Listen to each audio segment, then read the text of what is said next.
GT Holidays, South India's #1 travel brand. You know you are special when you're with GT Holidays. பழைய நகையை கொடுத்து by to 11 monthsல அதே அடைக்கு புது நகையை எடுத்துக்கோங்க. எக்ஸ்ட்ராவா ₹1 தர வேண்டாம். Magic old gold exchange. மீண்டும் பிரச்சாரத்துக்கு தேதி கேட்டிருக்காரு விஜய். தமிழக அரசு அதை மறுத்திருக்கு. அதற்கு பின்னணியில் இதை வைத்தே மீண்டும் விஜய் கட்சியினர் ஒரு அரசியலை தொடங்கியிருக்காங்க. தமிழக காவல்துறையும் அதுக்கு விளக்கம் கொடுத்துருக்கு. அமித்ஷா சென்னை வரப்போகிறார். சென்னை வந்து எப்படி அடம் பிடித்து கொண்டிருந்த எடப்பாடியை தன் வழிக்கு கொண்டு வந்தாரோ அதே மாதிரி இப்போ அடம் பிடிச்சிட்டு இருக்க விஜயை தனது அணியில சேர்த்துக்க போகிறார் அப்படின்னு ஒரு தகவல்.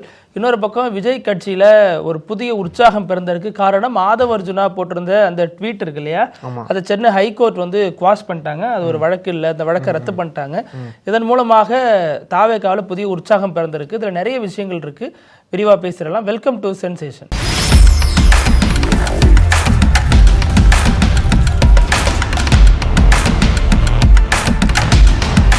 வணக்கம் பிருத்திவி. வணக்கம் அழகு. சுமார் 2 மாதத்துக்கு அப்புறம் விஜய் வந்து மீண்டும் பரப்புரைக்கு வர தயாராகிட்டாருன்னு தான் சொல்லணும். செப்டம்பர் 27 இல்லையா, கரூரில் அந்த ஸ்டாம்பீட் நடந்தது. அதில் ஒரு விரும்பத்தகாத நிகழ்வாக 41 பேர் பலியானாங்க.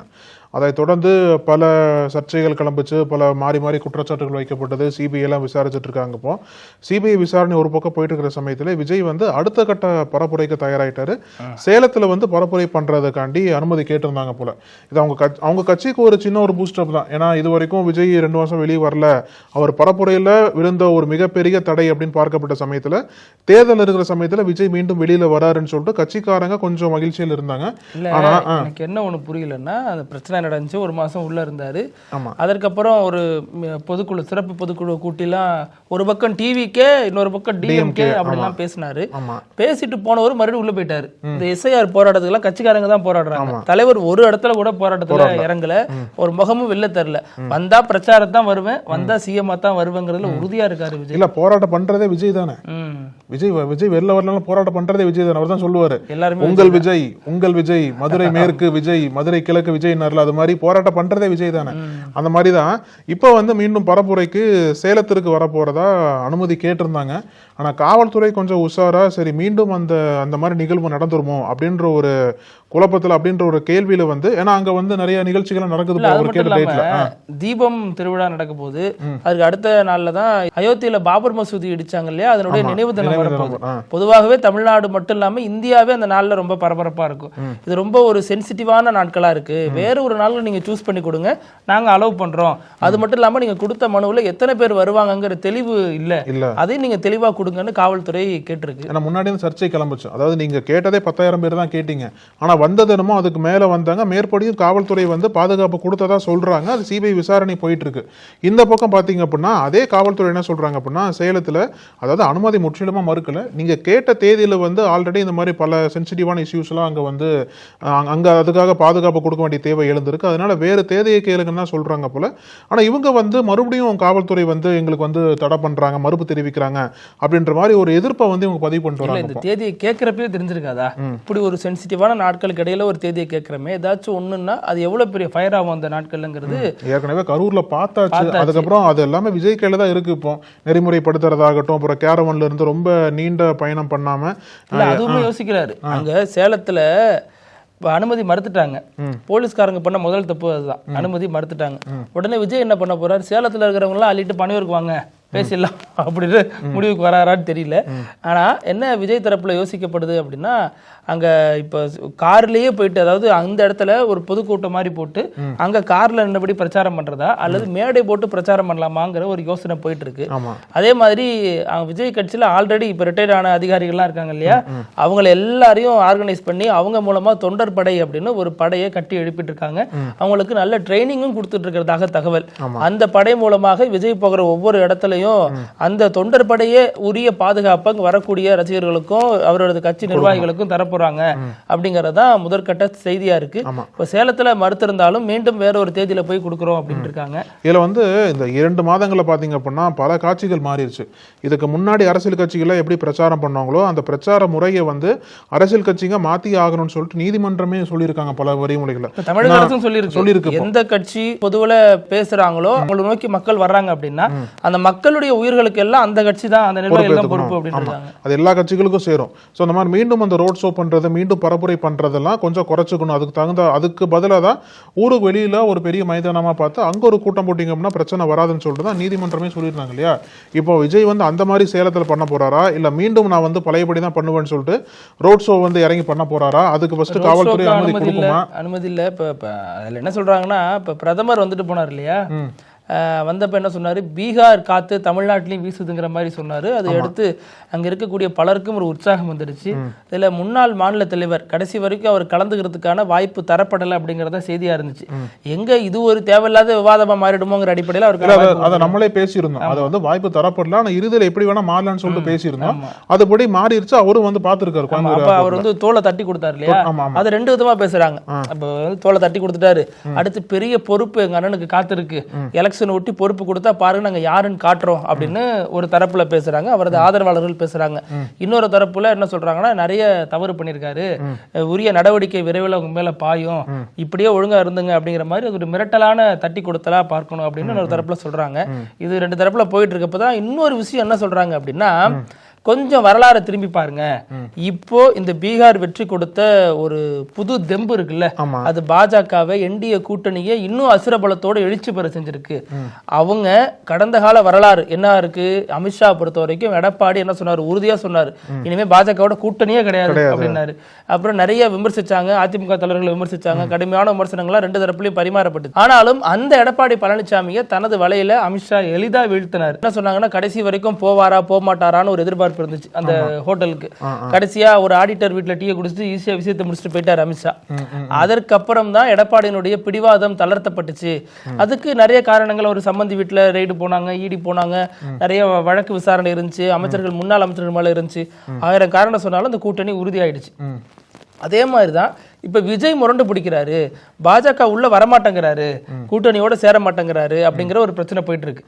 இதுல அமித்ஷா எடுத்த சர்வே படி இப்ப இருக்கிற நிலைமை இப்படியே தொடர்ந்தா ஒரு மைனாரிட்டி அரசாவது திமுக அமைந்ததற்கான வாய்ப்புகள் அதிகம் இருக்கு. பெரிய அளவுல வெற்றி பெறறதுக்கு வாய்ப்பு இருக்கு, அல்லது ஒண்ணுமே இல்லைனா கூட எவ்வளவு எதிர்ப்பு இருந்தாலும் திமுக வெற்றி பெறறதுக்கான வாய்ப்புகள் தான், சாத்தியக்கூறுகள் அதிகம் இருக்கு அப்படின்னு சொல்றாங்க. அதனால அமித்ஷா என்ன முடிவு எடுக்கிறாருன்னா, விஜய உள்ள வந்துட்டா கண்டிப்பா அந்த வெற்றியை ரொம்ப இலகுவா பெற்ற முடியும். ஆனா விஜய் வர்றதுக்கு தயங்குறாரு.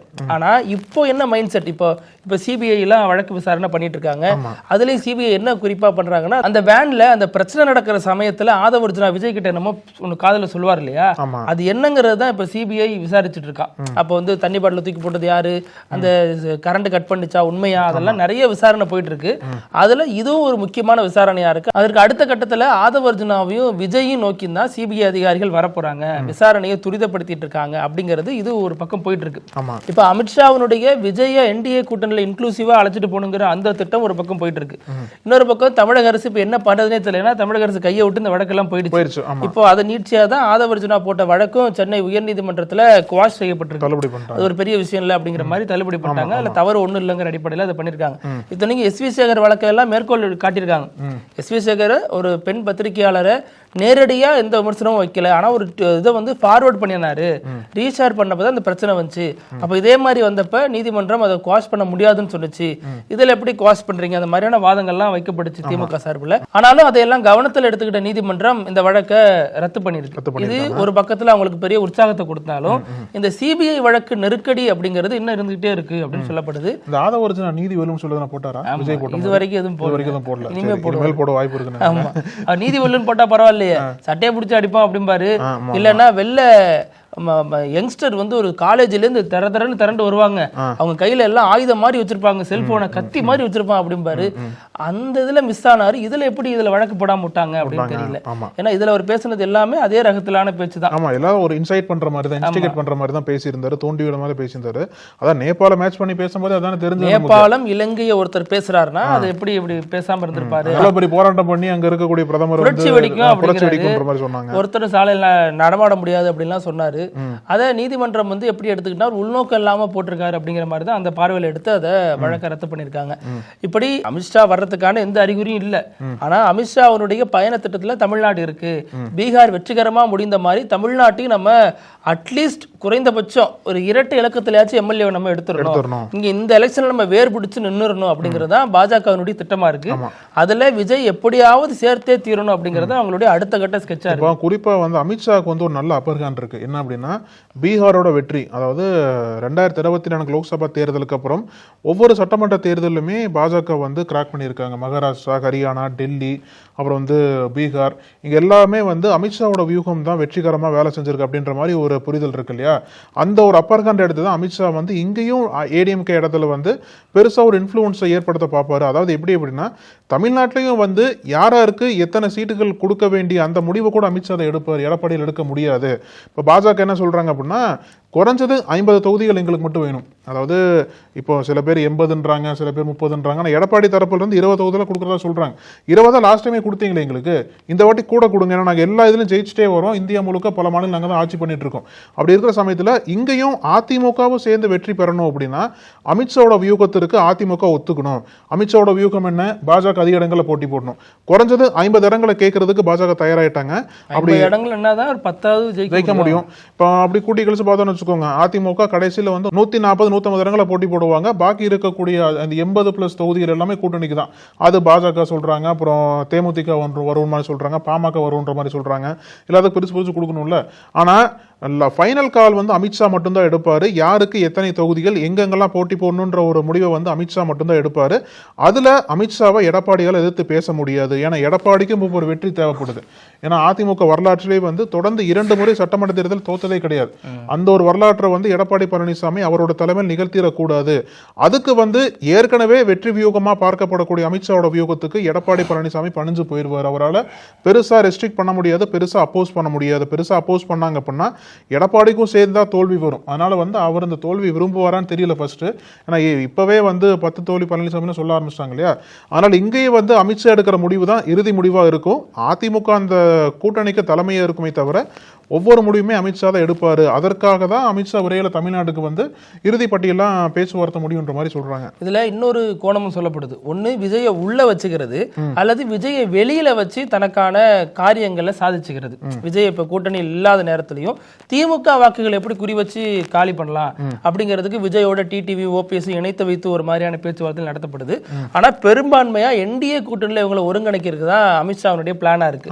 ஏன்னா என்டிஏ கூட்டணியில வரும்பொழுதுதான் அவங்க சுயேட்சை சின்னத்துல கொடுத்தாலும் அல்லது பாஜகவுடைய தாமரை சின்னத்திலே நிக்க வச்சாலும், ஓபிஎஸ் டிடிவி மாதிரியான ஆட்களை நிக்க வச்சாலும் அவங்களுடைய சின்னத்துல அது இன்னும் கொஞ்சம் வேலிடா பாயிண்ட் சேரும்.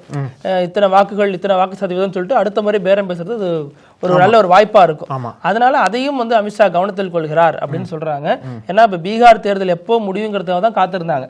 முடிஞ்சதுக்கு அப்புறம் இப்ப முழு கவனமும் தமிழ்நாட்டை நோக்கி இருக்கு. எப்படியாவது இந்த எலெக்ஷன்ல வேர் பிடிச்சிடணும் அப்படிங்கறது அவங்களுடைய டார்கெட் வந்து தமிழ்நாடு, கேரளா, வெஸ்ட் பெங்கால். இந்த அதாவது பீகார்ல வந்து ஆட்சி மாற்றம் இல்லை, அது ஆட்சி கண்டினியூஷன் தான். அங்கே அதிகாரத்தில் இருந்தாங்க, அதிகாரத்தை பயன்படுத்தி தேர்தலுக்கு 4 நாள் முன்னாடி பெண்களுக்கெல்லாம் நிதியுதவி கொடுத்தாங்க, அதெல்லாம் பண்ணாங்க இல்லையா. ஆனால் இங்கே வந்து ஃப்ளிப் பண்ணும், பீகாரில் ஃப்ளிப் பண்ணல அவங்க. ஆனால் இங்கே வந்து ஃப்ளிப் பண்ண வேண்டிய தேவை பாஜக கிளந்திருக்காங்க. மம்தா பானர்ஜியும் பெங்காலில் ஸ்ட்ராங்காக இருக்காங்க, இங்கேயும் திமுக கூட்டணி ஸ்ட்ராங்காக இருக்கு, கேரளாலையும் பினராயி விஜயன் கவர்மெண்ட் ஸ்ட்ராங்காக இருக்காங்க. இப்போ இத்தனை இந்த 3 ஸ்டேட்களை வந்து பாஜக எப்படி ஃப்ளிப் பண்ணி அவங்களோட ஆட்சி நிலைநிறுத்த போறாங்க, அதற்கு அமித்ஷாவோட வியூகம் இங்க எடுப்படல பெருசா. அமித்ஷாவோட வியூகம் இல்ல. ஆனா இதுல என்ன சொல்றாங்கன்னா, இப்போ தமிழகத்தில் இருக்கக்கூடிய அமைச்சர்கள், முக்கிய அமைச்சர்களை குறி வச்சு நிறைய வழக்கு விசாரணைகள் போயிட்டு இருக்கு. இனிமே அவங்க இன்னும் குறி வச்சு இடி, சிபிஐ போன்ற அமைப்புகள் விரைவில் வரக்கூடிய எலெக்ஷன் நெருங்க அதற்கான வேலைகள் ஒரு பக்கம் எடப்பாடி பழனிசாமியால் முன்னெடுக்கப்படுது. அதெல்லாம் என்னென்ன விஷயங்கள்ங்கிறது அமித்ஷாவும் பார்த்துட்டு இருக்காரு. இது ஒரு பக்கம். இப்ப விஜய் என்ன பண்ணுவாரு அப்படின்னா, விஜய்க்கு இருக்கிற ஆப்ஷன் 2 தான். ஒன்னு பாஜகவோட வரமாட்டேன் அல்லது பாஜகவுடைய திட்டங்களுக்கு நான் உடன்பட மாட்டேன் அப்படின்னு விஜய் தெளிவா சொல்வதன் மூலம் அவரது கட்சியை ரிஸ்க்ல போடுவார். ஏன்னா அவர் இவ்வளவு ஒரு பெரிய வருமானத்தை விட்டுட்டு வரேன்னு சொல்றாரு, அவரே சொல்றாரு. இப்ப வரல அப்படிங்கிற பட்சத்துல அது வந்து சிபிஐ வழக்கு எப்படி வேணாலும் மாறும். இன்னும் அது வந்து ஒரு முடிவு கெட்டல, அதனாலதான் அப்படியே அது இருக்கு. அந்த வழக்கு எப்படி வேணாலும் மாறும் பொழுது விஜய்க்கும் அந்த கட்சிக்கும் பெரிய நெருக்கடி ஏற்படலாம். அப்புறம் கட்சி நீண்ட கால ஓட்டத்துல காணாமல் போறதுக்கான வாய்ப்புகளும் இருக்கு. இல்ல நீங்க சேர்ந்துட்டாலும் காணாம போயிடும், நினைச்சு நின்னாலும் காணாம போகணும், அது பிரச்சனை இல்லை. அதை சேர்ந்து நின்னாலும் விஜயோட சாப்டரே க்ளோஸ் ஆயிட்டோம்னா, விஜய் வரும்போதே பாஜகவை கொள்கை எதிரின்னு சொல்லிட்டு தான் வர்றாரு. அப்ப கொள்கை எதிரியோட விட வந்த தேர்தலை கூட்டணி வச்சீங்க அப்படின்னா அவங்களோட அரசியல் எதிர்காலமே கேள்விக்குள்ளாயிருங்க. இல்ல இப்பவே யாரும் விமர்சிக்கல. இல்ல இப்ப அவர் அரசியல் எதிரியை மட்டும்தான் தீவிரமா விமர்சிக்கிறார். கொள்கை எதிரிங்கிற பட்சத்துல பாஜக மீதான விமர்சனம் ரொம்ப கம்மிதான். அப்ப நாளைக்கு பாஜகவோட சேர்ந்தாலும் திமுக வீழ்த்துறதுக்காக தான் போனேன் அப்படின்னு சொல்லி சமாளிச்சுக்கலாம் நம்புறாரு.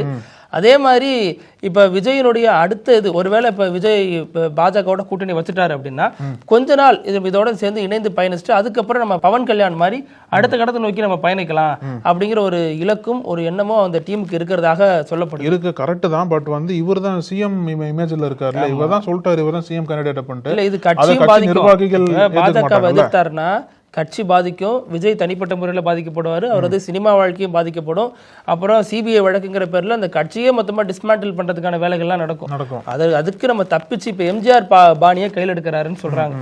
அதாவது எம்ஜிஆர் வந்து எமர்ஜென்சி காலகட்டத்தில் அதிமுகவை அதிமுகன்னு மாற்றினார் இல்லையா, அது ஒரு ஸ்ட்ராட்டஜி அப்படின்னாங்க, அந்த காலகட்டத்துக்கான ஸ்ட்ராட்டஜி. அது மாதிரி மத்திய அரசோட எப்போவுமே எம்ஜிஆர் ஒரு மோதல் போக்கை கடைபிடிக்க மாட்டார், அனுசரணையாக இருந்துகிட்டு பல காரியங்களை சாதிச்சுப்பார். அதுதான் விஜயனுடைய ஸ்ட்ராட்டஜியாகவும் இருக்கக்கூடும் அப்படிங்கறலாம் கணிப்புகள் சொல்லப்படுது. ஒருவேளை ஒரு டெப்டி சிஎம் ஆயிட்டான்னு வச்சுக்கோங்க, கட்சி அதோட முடிஞ்சிரும்னு நினைக்கிறேன். ஏன்னா இவரோட அவரோட இண்டிவிஜுவலிஸ்டிக் அந்த ஓட் பேங்கை வந்து ப்ரூவ் பண்ணல அப்படின்னா விஜயோட ஃபியூச்சர் வந்து பெருசா இருக்காது. இது இந்த பிரச்சனை அதிகமா இருக்கும். ஏன்னா இப்போ விஜய் வந்து வாக்குகள் வாங்கினான்னு வச்சுக்கோங்களேன், அந்த வாக்குகள் யார் தான் தெரியும், அதிமுக வாக்குகள் சொல்லுவாங்க அதிமுக காரங்க, கூட்டணி வந்துட்டீங்கல்ல, பாஜக வாக்குகள் பாஜக காரங்க சொல்லுவாங்க. அப்போ தனிப்பட்ட முறையில் விஜயோட பவர் என்னன்றது யாருக்கும் தெரியாம போயிடும். அதுக்கு இந்த தேர்தலையாச்சும் தனித்து போட்டி போட்டு 2031 நீங்க கூட்டணி வைங்க அது மாதிரிலாம் சொல்லலாம். ஆனா வந்த முதல் தேர்தலே வந்து இப்படி ஒரு எதிர்பார்ப்போட கூட்டணி வச்சு போட்டி போட்டாங்க அப்படின்னா அவர் கடைசியில் டெப்டி சிஎம் தான் கிடைக்கும், அவருக்கும் பெருசா கட்சி எதிர்காலமே இருக்காதாங்க. இதுதான் இந்த ஊசலாட்டத்துல தான் விஜய் இருக்காரு. இன்னும் ஒரு தெளிவான முடிவு எடுக்காத பட்சத்துல தான் இப்படி அமித்ஷா, சிபிஐ, எடப்பாடி பழனிசாமி இந்த மாதிரி நிறைய அமைப்புகள் அவர் நெருக்கடிக்கு உள்ளாக்குது அப்படிங்கிற தகவல்களும் வெளியாயிட்டு. இப்போ நேற்று திராவிட வெற்றி கழகம் அப்படின்னு விஜய் கட்சி மாதிரியே இன்னொரு கட்சி உருவானுச்சு இல்லையா, ஆனா தமிழகத்துக்கு பதிலாக திராவிட வெற்றி கழகம் மல்லை சத்யா தலைமையில அந்த கட்சி அமைப்பு உருவாகுது. இப்ப அதுக்கு கட்சி ஆரம்பிச்சோடனே அந்த சிக்கல் வரும் அப்படின்னு ஒரு புது சிக்கல் வந்திருக்கு. ஏன்னா அப்படின்னா எக்ஸ்டர்னல் பிரஷர் எல்லாம் கிடையாது, மதிமுகவில இருந்தோ அல்லது திமுக அதிமுகவில இருந்தோ பாஜகவில இருந்தோ பிரஷர் எல்லாம் வரல. அந்த கட்சி ஆல்ரெடி ஒருத்தர் ரெஜிஸ்டர் பண்ணி நடத்திட்டு இருக்காரு. அந்த கட்சியில வேற ஒரு பேர்ல அந்த கட்சி இருந்துச்சு, ஒரு வருஷமா திராவிட முன்னேற்ற கழகம் அப்படிங்கிற பேர்ல தான் அந்த நபர் நடத்திட்டு வர்றாரு. Facebookல அவரோட ஐடியோட அது போட்டு வச்சிருக்காரு, ஆல்ரெடி நடத்துறேன் அப்படின்ட்டு. அப்போ அந்த கட்சி என்கிட்ட கேட்டிருந்தா நான் இன்னும் நல்ல பேர்லாம் சொல்லியிருப்பேன், என்கிட்ட கேட்காம என் கட்சி பேரை அவர் எப்படி பதிவு பண்ணிக்கிட்டாரு அப்படின்னு அது ஒரு சிக்கலை நோக்கி தள்ளி இருக்கு. அது மட்டும் இல்லாம பிக் பாஸ் நடிகை அபிராமி இருக்காங்க இல்லையா, அவங்க வந்து டிவிகே திராவிட வெற்றி கழகம் அப்படிங்கிற பேர்ல ஒரு போஸ்டர்லாம் ரிலீஸ் பண்ணிருக்காங்க. இந்த கட்சி ஆரம்பிக்கப்பட்ட அதே நாள்ல இந்த விஷயங்கள்லாம் சர்க்குலேட் ஆகுது. என்ன பிரச்சனை, எப்படி கவனக்குறைவா விட்டாங்களா இல்ல எப்படி ரிசர்ச் பண்ணாங்க? இருக்கக்கூடிய எல்லாருமே ஒரு நல்ல அறிவார்ந்த சிந்தனையாளர்கள் தான், அப்படிதான் இருக்காங்க. ஆனா இது எப்படி இவ்வளவு பெரிய பிளண்டர் மிஸ்டேக் பண்றாங்க? இதுக்குதான் அமைப்பு எல்லாம் போட்டாங்க, இந்த பேரை அறிவிக்கிறதுக்கு இத்தனை நாளா காத்திருந்து நேத்து தான் அறிவிச்சாங்க.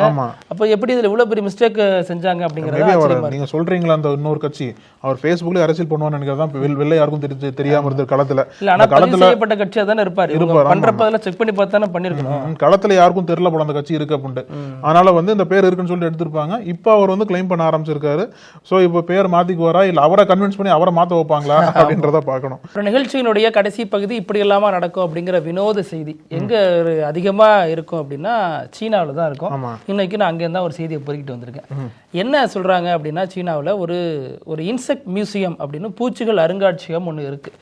அதாவது பொதுவா நம்ம ஊர்ல காஃபிலாம் ரொம்ப குடிப்போம் இல்லையா, நிறைய பேர் குடிப்போம், நிறைய பேர் டீ குடிப்போம். ஆனா அந்த காஃபி பிரியர்கள் விதவிதமா காஃபி குடிப்பாங்க. சாக்லேட் காஃபி, கோல்ட் காஃபி, அப்புறம் டிகாக்ஷன் காஃபி, அப்புறம் ஃபில்டர் காஃபி, இப்படி நிறைய வகையான காஃபிகள் இருக்கு. ஆனா இந்த காஃபி பிளாக் காஃபி நிறைய சொல்றீங்க, இந்த மாதிரி வகையான காஃபிகள் இருக்கு. ஆனா சீனாவில் காக்ரோச் காஃபி அப்படின்னு ஒரு புது காஃபி இன்ட்ரோடியூஸ் பண்ணிருக்காங்க. காக்ரோச் நல்லா கொண்டு சாகடிச்சு காய வச்சு உலர வச்சு அரைச்சி அந்த பொடியில காஃபி பொடியில கலந்துட்டு காஃபி கொடுக்கறது. அது மட்டும் இல்லாம நம்ம ஊர்ல காஃபி கொடுத்து அது மேல வேற சில விஷயங்கள்லாம் தூவுவாங்க இல்லையா, சாக்லேட் இந்த மாதிரிலாம் தூவுவாங்க. அதே மாதிரி அவங்க என்ன தூவுறாங்கன்னா செத்து போன புழுவெல்லாம் அதையும் ட்ரை பண்ணி உலர வச்சு அந்த மாதிரி ஒரு காஃபி அவங்க ஸ்பெஷலா கொடுக்குறாங்க. அந்த ஊர் காசுக்கு 45 யுவான், நம்ம ஊர் காசுக்கு 520 ரூபாய். அப்பேற்பட்ட ஸ்பெஷல் காஃபி மக்கள் மத்தியிலையும் பெரிய பிரபலமா இருக்கு. பாம்பெல்லாம் உள்ள அடைச்சு போட்டு வச்சு தண்ணி குடிப்பாங்க சூப்பு வச்சு. சோ நமக்கு அது வினோதமா தெரியுது, அவங்களுக்கு அது சீன மருத்துவப்படி அது சரின்னு நம்புறாங்களா, அது உடலுக்கு நல்லது செய்யணும் நம்புறாங்க. சாப்பிட வேண்டியதானே. நம்ம ஊர்ல தான் ஹிட் அடிச்சு கொண்டுட்டு இருக்காங்க, அவங்க ஊர்ல இந்த காஃபியே ஹிட் அடிச்சிட்டு இருக்கு. காஃபியே ஹிட் அடிச்சிட்டு இருக்கு. ஆமா, இது நல்லா இருக்கு. இல்ல அது என்ன பண்றாங்கன்னா, அந்த காஃபியை குடிச்சதன் மூலமா அது அந்த மக்கள் என்ன சொல்றாங்கன்னா, அது வித்தியாசமான டேஸ்ட்ல இருக்கு. நார்மல் காஃபி தான் இருக்கு. ஒரு காமெடி படத்துல வரும்ல, வடிவேல் காமெடி நினைக்கிறேன், சாம்பல் எலிச்சது கிடக்கும்ல, என்னடா சாப்பிட்டு இருக்கேன்னு கேட்கும்போது இங்கதான் எலிச்சது கிடந்தது, தயிர்ல பெருச்சாலேயே இருந்ததுன்னு சொல்லிட்டு சொல்லுவாங்கல்ல, அது மாதிரிதான் அது போயிட்டு இருக்கு. நமக்கு அது வினோதமா இருக்கு, அவங்களுக்கு அது சுவாரஸ்யமா இருக்கு. உடல் நலத்தை பேணுகிறோம் அப்படிங்கிற அடிப்படையில் அதை பண்றாங்க. அது இல்லாம அது குடிக்கிறதன் மூலமாக அது வந்து ஒரு கருகுன ஒரு ஸ்மெல்லா இருக்கான், லைட்டா புளிப்பாவும் இருக்கான். அப்படின்னு அதை பத்தின ருசியையும் உடல்நிலை நல்லா பேணுங்க, சீனாக்குள்ளேயே பேணிக்கோங்க, இந்தியாவுக்கு வந்துடாதீங்க தயவு செஞ்சு. கரோனாவே நீங்க தான் பரப்புனீங்கன்னு வந்து இன்னும் போயிட்டு இருக்கு ஊருக்குள்ள. அதனால வித்தியாசமான காக்ரோச் காஃபி குடிச்சு பாருங்க, வாய்ப்பு இருந்தா சீனாவுக்கு போனீங்கன்னா. சந்திக்கலாம் அழகு, நாளைக்கும் பல செய்திகளோட பேசுவோம். நன்றி. தொடர்ந்து பேசுவோம். நன்றி. நக்கீரன் டிவிக்கு சப்ஸ்கிரைப் செய்யுங்கள். உங்கள் ஆதரவே எங்கள் பலம். ஆசிரியர்களுக்கு நண்பனாகவும் மாணவர்களுக்கு ஆசானாகவும் திகழும் தேர்வு வழிகாட்டி. ஒவ்வொரு பாடத்திற்கும் அனுபவமிக்க ஆசிரியர்களின் துல்லியமான தெளிவான விடைகள். CNC இருக்கு, தேர்வு பயம் எதற்கு? இது தீரன் பப்ளிஷிங் ஹவுஸ் விற்பனை வெளியீடு.